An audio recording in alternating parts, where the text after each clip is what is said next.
na ayat dito sa Quran ayat dito kelan ng mga Muhammad Rasulullah sallam mga kanu na tingog kasaytan ilan risul sa itu duguran tang wala na di duguran kasaytan inuwan niya pagmalalo karena kamu duguran kasunju pada ganun na ini ya lang nakagibigyan ako sa lugar rasulullah na umur wina kaya kusiran ajumay lang bertabli daw lama plano lang buwan gimana ajumay na tulong paling lalu ilang ini iba dikandunglasin ayat itu kelanu kunci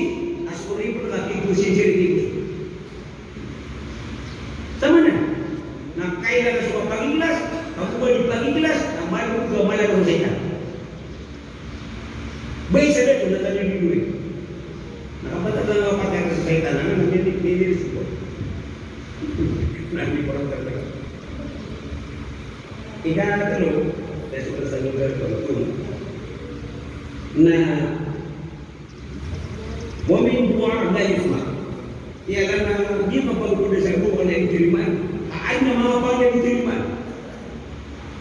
ano mga pangyan diterima na soras rasul na biya sa kanya na yalan na biya kaya pangyan tadi maka di mapagpunan diterima na pangni ha ikatlo na wamin nafsi la tasbah ikatlo lagi na di ngambelo sa ginawa ko ani kuso ano siya di ngambelo sa ginawa ani kuso kaya na mama tao di kuso di gambelo magigan ginawa ko nagyan pati naman ako na malaki